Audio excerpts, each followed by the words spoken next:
ఉగ్రదాడిలో అదిల్ షా వీరమరణం పొందాడు. ఉగ్రదాడుల కాల్పుల్లో ప్రాణాలు కోల్పోయాడు. అదిల్ షాను తలుచుకుని కుటుంబ సభ్యులు కన్నీటి పర్యంతమవుతున్నారు. గుర్రపు స్వారీతోటే కుటుంబాన్ని అదిల్ షా పోషించేవాడు. మరింత సమాచారం మా నేషనల్ బ్యూరో చీఫ్ కళ అందిస్తారు. పహల్గావ్కు సంబంధించినటువంటి ఆ రోజు జరిగినటువంటి దాడిలో ముఖ్యంగా ఆదిల్ షాకి సంబంధించినటువంటి వాళ్ళ ఫ్యామిలీ మెంబర్స్, వాళ్ళ నాన్నగారు, వాళ్ళ అమ్మ ఉన్నారు. అయితే ఇక్కడ హైదర్ షాకి సంబంధించినటువంటి వ్యక్తి తను కూడా ఒక గుర్రపు స్వారీ అంటే అదే వర్క్ చేసేవాడు. తన అంతరము తన కొడుకు అంటే ఇంటికి పెద్ద కొడుకు తనకు బాధ్యతలు అప్పగించాడు. దాదాపు 7-8 సంవత్సరాల నుంచి ఇదే పని చేస్తున్నాడు. ఆ రోజు జరిగినటువంటి సంఘటనలో ఆయన కొడుకు మాత్రమే వెళ్ళాడు, తన ఇంటి దగ్గరే ఉంటాడు. నమస్కార్ జీ. जो उस दिन कितने बजे गई, मतलब क्या है, मतलब आपका इन्फॉर्मेशन कब मिला? जी वो तो सुबह 8 बजे यहाँ से निकल गया काम पे घोड़े मजदूरी के लिए, और कम से कम 2 बजे हमने सुना कि वहाँ पे हालात बिगड़ गए और गोलियाँ चल गई। तो फिर हमने उनको फ़ोन किया लेकिन फ़ोन का नेटवर्क नहीं आया। तो ऐसे करते करते 4:30 बज गए। 4:30 फिर हमने थोड़ी देर और कोशिश की, लेकिन 4:30 पौने 5 के दरमियान में फ़ोन कोई कॉल गई। और जब कॉल गई तो हमने बहुत सारी कॉलें की, लेकिन वहाँ से किसी ने नहीं उठाई। तो जब हम करते रहे कॉलें तो हमें बहुत गम हुआ कि क्या पता क्या हुआ है क्या नहीं हुआ है। तो ऐसे करते करते हमें शाम हो गई और शाम को हम ढूंढने निकले। तो हम अशमकाम थाने पे पहुँचे और वहाँ पे हमने रिपोर्ट लिखवाई और परमिशन लेने की कोशिश की, लेकिन उन्होंने परमिशन नहीं दी कि हमें यहाँ स्टाफ नहीं है, वो उधर पहलगाम में हालात ख़राब हैं, वो उधर ही है, तो परमिशन नहीं मिलेगी। तो फिर उन्होंने हमको वापस घर में भेज दिया। अच्छा, जो आपने जो पहले यही काम करता था, आपका जो बेटा का काम कर रही, मतलब मेरा कहने का ये मतलब है, आप लोग का बहुत लोग ने आपने बहुत क्वेश्चंस पूछा होगा, आपका जो कितना साल आपने उधर का जो घोड़ा का काम कर रही थी? जी ये तो मैं भी बचपन से ही घोड़े का काम उधर करता था। कभी आपने ऐसे जो घटना हुआ, जो फायरिंग का ऐसे कभी हुआ था? नहीं, ऐसे कभी नहीं देखा, मैंने कभी नहीं देखा।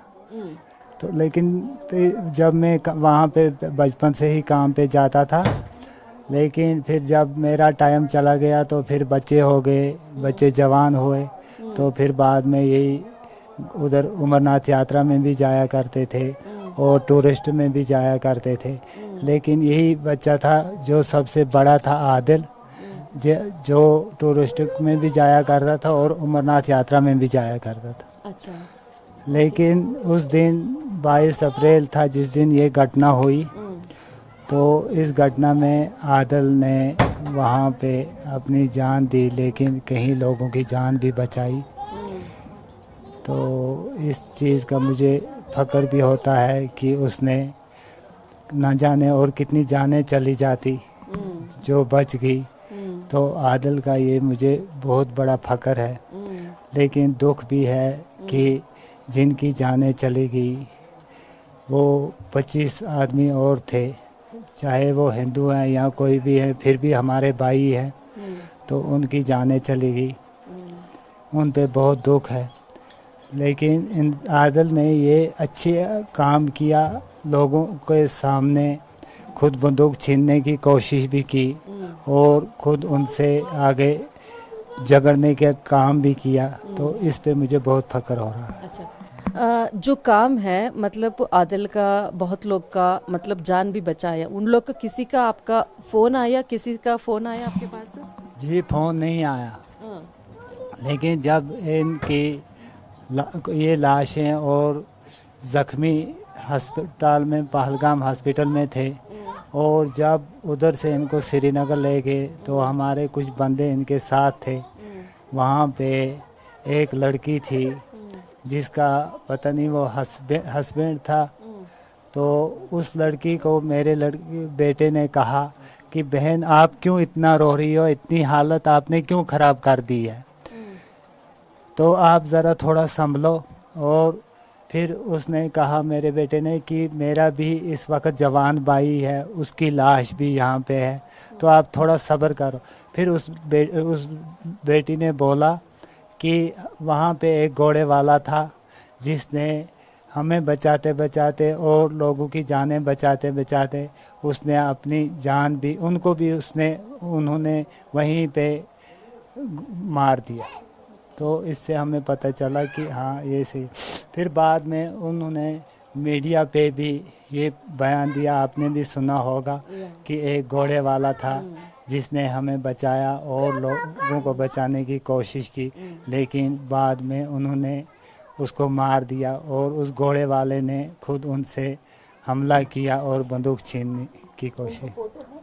जो गवर्नमेंट अभी तक बताया, मतलब जो भी है हेल्प करने के लिए बोला था, मतलब जो भी है जो घटना हुआ था, आपने बोला था मेरा को इतना साल कभी नहीं हुआ, मतलब शांत के लिए, मतलब आपने इतना एक्सपीरियंस है, जो काम किया, आगे का है ना पूरा बंद है, मतलब क्या बताना चाहते हैं इसके बारे में?